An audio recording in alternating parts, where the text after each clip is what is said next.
Morning students. मैं आपकी हिंदी की अध्यापिका श्रीमती सत्यवती। बेटा, आज हम हिंदी रीडर का पाठ 3 पढ़ेंगे। हमारे पाठ का नाम है भाग्य से ज़्यादा।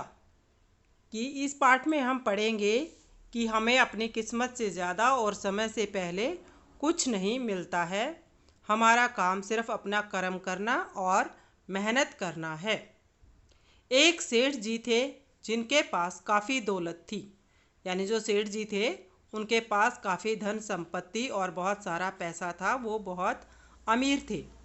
उन्होंने उस धन से निर्धनों की सहायता की। जो उनके पास पैसा था उससे वो गरीबों की मदद करते थे। अनाथ आश्रम एवं धर्मशाला आदि बनवाए। उन्होंने गरीबों के लिए अनाथ आश्रम और धर्मशाला बनवाए ताकि वो सबके काम आ सके।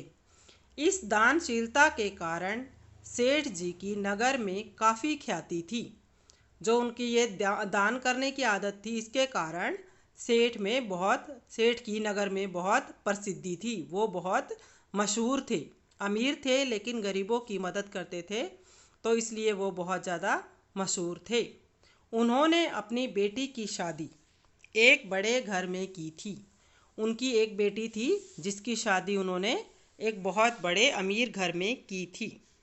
परंतु बेटी के भाग्य में सुख न होने के कारण उसका पति जुआरी, शराबी, सट्टेबाज निकल गया। उन्होंने शादी तो उसकी बहुत अमीर घर में की थी, लेकिन बेटी के भाग्य में सुख नहीं था, जिसके कारण उसका पति जुआरी, जो जुआ खेलता है, शराबी यानी वो दिन रात शराब पीता था, और सट्टेबाज निकल गया, जो दाव लगाता रहता था, जिससे सारा धन समाप्त हो गया। जिससे उसकी ससुराल का सारा धन समाप्त हो गया। बेटी की यह हालत देखकर सेठानी जी रोज सेठ जी से कहती कि आप दुनिया की मदद करते हो, मगर अपनी बेटी परेशानी में होते हुए उसकी मदद क्यों नहीं करते हो। जो सेठानी थी, बेटी की जो माँ थी, वो रोज़ सेठ जी से कहती कि आप सारी दुनिया की मदद करते हो, सभी गरीबों की मदद करते हो, लेकिन अपनी बेटी परेशानी में है, आप उसकी मदद क्यों नहीं करते हो। सेठ जी कहते कि भाग्यवान, जो सेठ जी हैं वो अपनी पत्नी से कहते, भाग्यवान, जब तक बेटी दामाद का भाग्य उदय नहीं होगा तब तक मैं उनकी या कोई भी उनकी मदद नहीं कर सकता। जब तक उनकी किस्मत जागृत नहीं होगी तब तक मैं उनकी कितनी भी मदद करूं तो भी कोई फ़ायदा नहीं होगा। जब उनका भाग्य उदय होगा, जब उनकी किस्मत जागेगी, तो अपने आप सब मदद करने को तैयार हो जाएंगे। उन्होंने सेठानी को बहुत समझाया कि जब उनकी किस्मत जागेगी तब सभी उनकी मदद करने को तैयार हो जाएंगे। परंतु माँ तो माँ होती है। बेटी परेशानी में हो तो माँ को चैन कैसे आएगा। अब जो माँ है वो तो माँ का दिल ही होता है। जब तक उसके बच्चे परेशानी में हैं तब तक माँ को चैन नहीं आता। इसी सोच विचार में सेठानी रहती थी। हमेशा जो सेठानी थी इसी चिंता फिक्र में रहती थी कि किस तरह बेटी की आर्थिक मदद करूं। आर्थिक यानी पैसों से, धन संपत्ति से कैसे मदद करूं, क्या तरीका लगाऊं। एक दिन की बात है, एक दिन सेठ जी घर से बाहर गए थे कि तभी उनका दामाद आ गया। उनकी बेटी का पति, दामाद यानी उनकी बेटी का पति घर आ गया। सास ने दामाद का आदर सत्कार किया, वेलकम किया, उसका स्वागत किया, और बेटी की मदद करने का विचार उनके मन में आया। किसके मन में? सेठानी जी के मन में आया।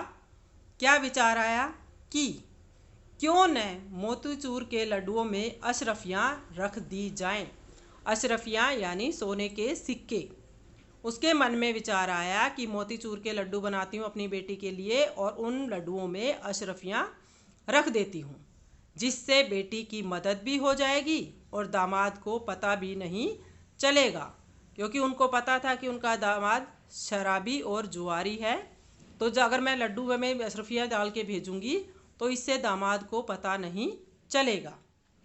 यह सोचकर सास ने लड्डुओं के बीच में अशरफियाँ दबाकर रख दी और दामाद को टीका लगाकर विदा करते समय 5 किलो शुद्ध देसी घी के लड्डू जिनमें अशरफियाँ थी वह दामाद को दिए। जब वो दामाद जी अपने घर जाने लगे तो सास ने लड्डुओं के बीच में अशरफियाँ दबाकर रख दी और दामाद को आदर सत्कार के साथ विदा किया और साथ में क्या दिया, 5 किलो शुद्ध देसी घी के लड्डू। उन लड्डुओं में क्या था, अशरफियाँ। दामाद लड्डू लेकर घर से चला। दामाद ने सोचा कि इतना वजन कौन लेकर जाए। क्या सोचा दामाद ने कि इनमें 5 किलो लड्डुओं में तो बहुत ज़्यादा बोझ है, वजन है, बोझ है। क्यों न यह लड्डू मिठाई की दुकान पर बेच दिए जाएं कि इनको उठा के नहीं लेके जाना पड़ेगा इतना वजन, तो क्यों न इसे मिठाई की दुकान पर यहीं पर बेच दिया जाए। यह सोचकर उसने वह लड्डुओं का पैकेट मिठाई वाले को बेच दिया। जो वो 5 किलो का मोतीचूर के लड्डुओं का पैकेट उसकी सास ने बना के दिया था, तो उसने वह मिठाई वाले को बेच दिया और पैसे जेब में डालकर चला गया।